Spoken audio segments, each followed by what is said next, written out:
There is a recipe there for focaccia bread in metric and imperial. There's a picture of the focaccia that I made. And there it is, looking very, very nice in my garden. Very stylish. So, let's get on with this, shall we? I've been promising my lady I'd make her focaccia and to do a video for quite a while now, so let's get on and do it. It's very therapeutic. Any bread making is therapeutic, but this one is especially, and it's got tons of olive oil in it, which makes it more healthy for you. So what I'm doing there, I've got dried yeast, mixing it with the lukewarm water, half of the flour. So I'm just reading through my favourite bread book, and I've never made this recipe, so I thought I'd give this one a try. It recommends doing it this way. You add your yeast and water and half of your olive oil into about half of the flour. Don't worry about being precise about it. The point is, you mix that to make a sort of a batter. I believe if you let that prove, and some people will call that a poolish, which is a bit of a strange name. The whole point is to then add only enough flour whilst you work it, whilst you knead it, to bring it together to a dough. Now, if you had chucked in all of the flour, the chances are I would have had to use extra flour whilst I was kneading it. And this way, you use less flour. That's the whole point, I believe. So, what I'm demonstrating to you there is I'm just sort of turning my hand into a type of whisk just to finish bringing that together. And then what I'm going to do, I'm going to turn it out onto the board. Now, this is the beginning of what turned out to be about 15 minutes of vigorous kneading. I was absolutely cream crackered at the end of this, so be honest with you. I needed the workout. And you can see how sticky it is, so you just keep working it and let it pick up the extra flour. Keep going. After a while, it does start to look more like a dough. At the moment, it's just a sticky mess. I'm trying to clean up my fingers because I've got a right mess. Anyway. You're going to see me now. I've edited this down as much as I possibly could so that it doesn't take too long, but just trying to show you all the stages of the kneading. That's quite a useful technique. If your hands are all gooey, actually use some of the flour to help clean them.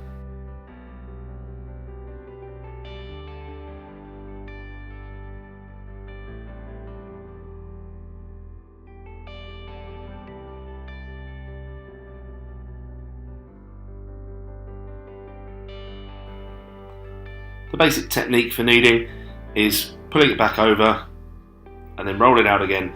And what I'm trying to do each time is just stretch it out. You're stretching the glutens. What we're trying to achieve is a very elastic, stretchy dough. And we're not there yet. It's still quite tacky at the moment. So a little change of camera angle to keep you interested.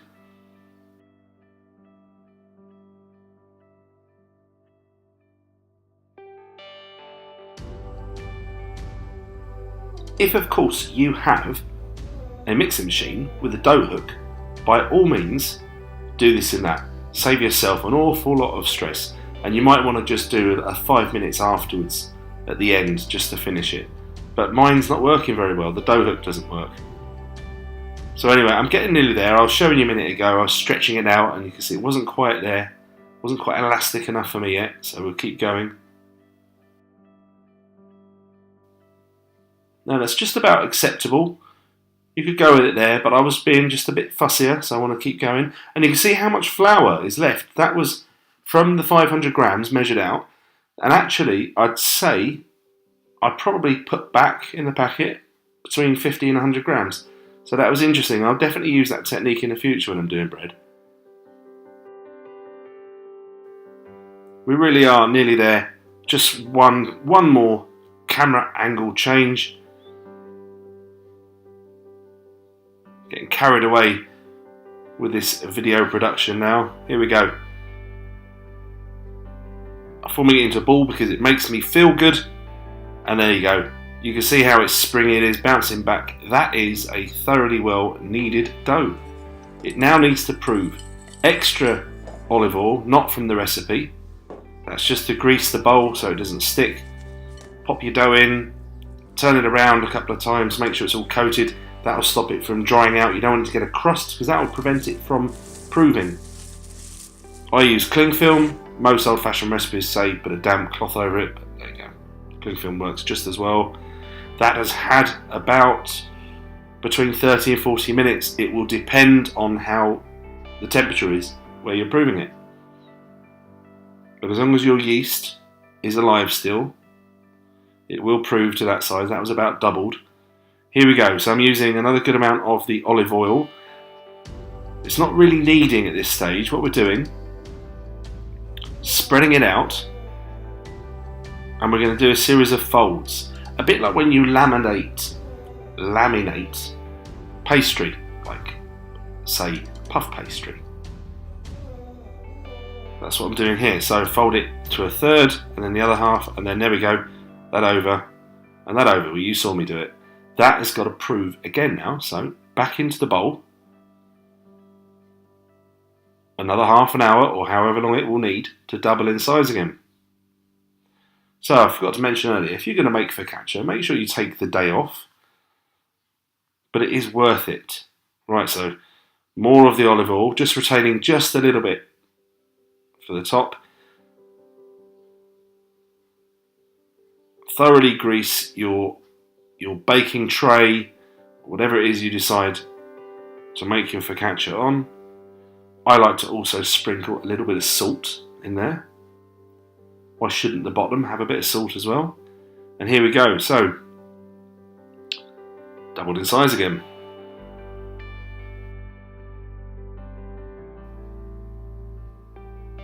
Now we're going to put it in the dish and we're going to stretch it out to get it all into the corners.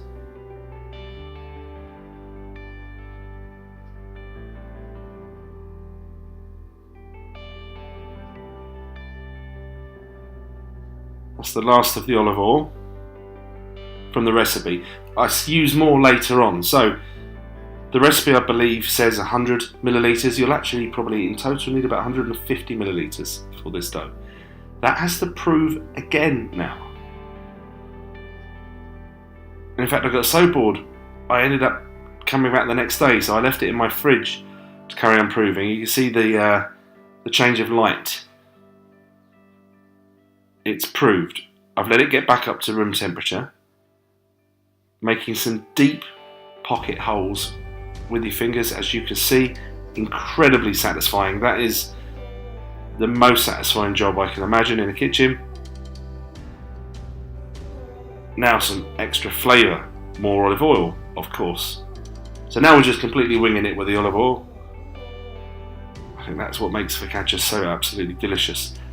Use a flaky sea salt. If you use a rock salt or a table salt, it's going to be far too much. Those are fennel seeds. They give a lovely, delicate aniseed flavour to the top.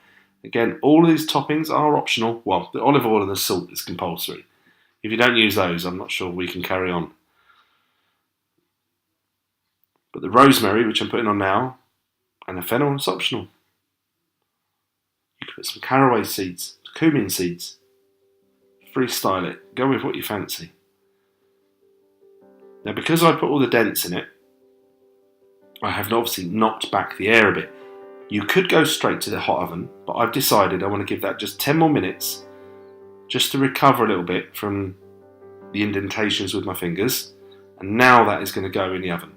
Preheated oven, 220 degrees centigrade. There you go. It took about half an hour. Get it golden brown. Nice and crunchy. Get it onto a cooling rack. That's it. Let it rest. Resist the urge. Really resist the urge to cut into it straight away. Let it cool down. Oh, and of course, more olive oil. Why not? And that is my focaccia bread. Absolutely thrilled with that.